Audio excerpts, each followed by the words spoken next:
Hi, I'm Randy Robison. This is Live Today TV. We're on the road in St. Louis at ICRS, the book show and bookstore convention.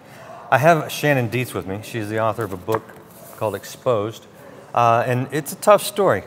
Shannon is a wonderful testimony of what God can do in people's lives, and she's the founder of Hopeful Hearts Ministries, and that's aptly named because God really had to give her some hope to get to where she's at today. Shannon, thank you for sitting down and talking to us. Well, thank you, Randy. Thanks for having me. Give us a little background and tell us, what you're talking about in the book.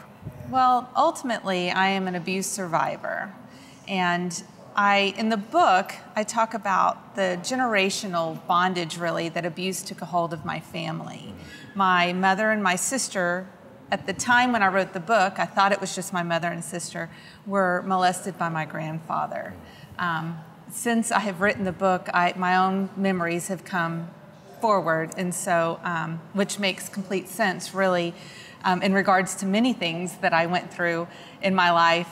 That the fact is that I am also an incest survivor. But through the book, I am struggling so much with understanding who God is in my life, knowing that He truly saves and that that He's good, but then there's also this evil that comes with it, right? There's this evil that comes with the abuse, and it locks you in that pit of shame and unworth and despair and listening to those lies. And I was struggling so much as I was growing up, trying to save my sister, who was getting deep into drugs and alcohol and sexual promiscuity and all of these things. And she was 6 years older than me. And so I was this little girl wanting so much for her to wake up, and not be this way and not cause so much turmoil within our family.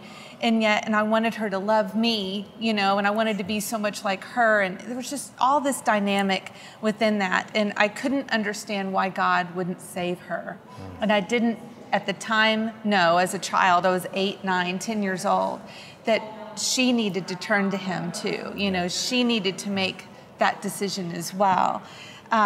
And so by the time I was in high school, I suffered the loss of my first love, my first boyfriend, who he was the epitome of who I feel that any young man should be. He upheld my dignity, he respected me, all of these things, and then he was killed in a car accident.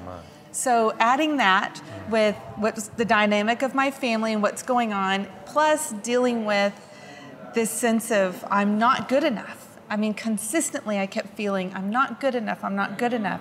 I never understood why I felt that way. I just knew that I was constantly wanting people's approval, men's approval specifically. When that happened and my boyfriend died, I got very angry at God. I thought, what else? Really? I mean, God, are you really there? And plus, by this time, I was a teenager. Yeah. So, teenagers, they don't understand. And I walked away from God. I truly, purposefully walked away and felt like that you're not doing anything for me. And not long after that, I ended up being raped by a friend of mine. I call him a friend. We had been friends since the 6th grade. And I thought that he was going to be this love to fill up the love that I had with God that I had walked away from. And instead, he used that against me. And from then on, I just went into a great pit of despair. You write that you found yourself at the bottom of a life that you didn't feel like was worth living. Right. You could see how it would kind of come to that. Right. But what was your state of mind when you were at that low point?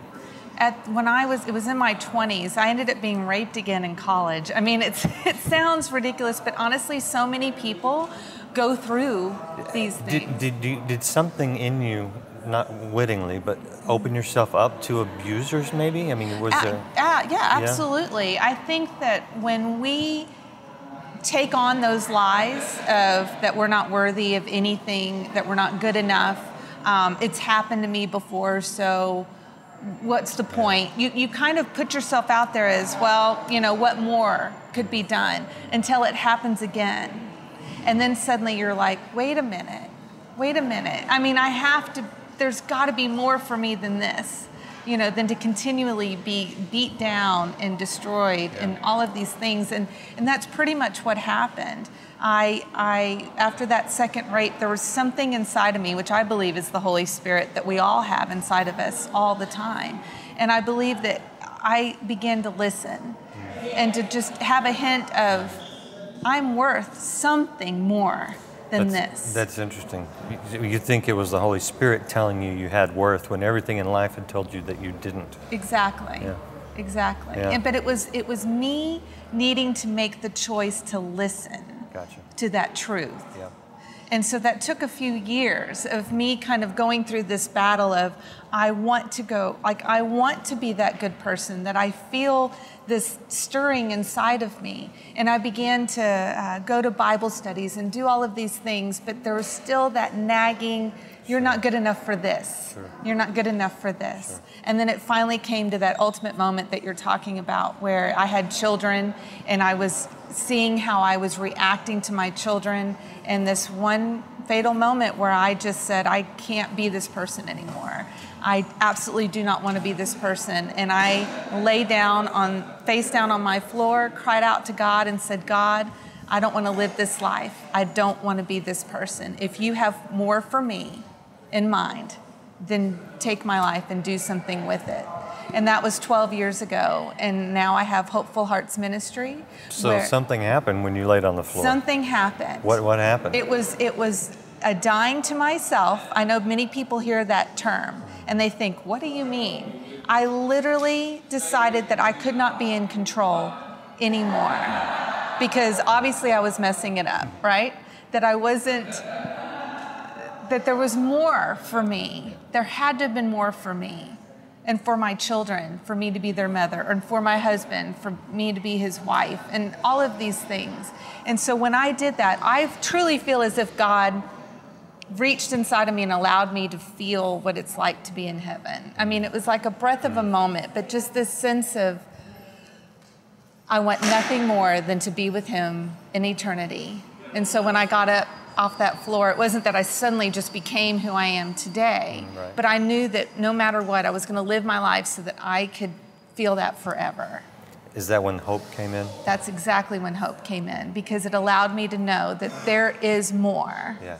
That there is more than to that pit that I had been in. Would the Shannon of today recognize the Shannon of then, 14 years ago, say? That's a good question. I'm reading a book that's not a Christian book, and this author seems to be my altar person, right? And I'm recognizing that, and the verbiage and the way that I wanted to easily brush myself off. And so I wonder if I was to see myself, if I would, I don't know if I would. It's funny that I've had people say afterwards that knew me then and know me now, that I've changed, that there's something in you that just, you lift, literally a boulder lifts from you and your face softens, and because you're not worried, because you know God has you. Proverbs says that a joyful heart makes a cheerful face. Exactly. It's in that word face is countenance. So it does, it shines, it radiates. Right. Yeah, so because I'd look at you and never know, this is a person who was just devastated. It does not show. Absolutely. Well, thank you for that, first of all. So, thank you. Hopeful Hearts Ministries. Yes. I'm assuming that from where you've been, you're now helping others come out of that darkness. The whole mission is to give a voice to survivors of abuse, because that's one thing that no matter what abuse you've been through, mental, physical, sexual, emotional, verbal abuse, you don't feel as if you have a right to speak about what's going on. You don't have that voice. And we help survivors recognize that they're worth, and to restore them, and to not live in their past, but recognize that they've survived it. Yeah. They've survived it. To take what's been done and almost stand proud of, I've survived that. And I'm going to take what's been done to me, and it's strengthening me, and I'm going to move forward and not let it define me. That I will be a survivor and thrive and move forward. And there is hope. Every day is a new day. Every day is a new day. Great. This is wonderful. I appreciate you sharing your heart and your experience. Do check out exposed. You can check out Shannon and all that she's doing. HopefulHeartsMinistries.com, correct? HopefulHeartsMinistry.com. Great. We'll put that on the screen. And the joy of the Lord is really, it's apparent on your face. Thank you, Randy. So thank you for sharing. Thanks for taking the time to sit down with us. Thank you.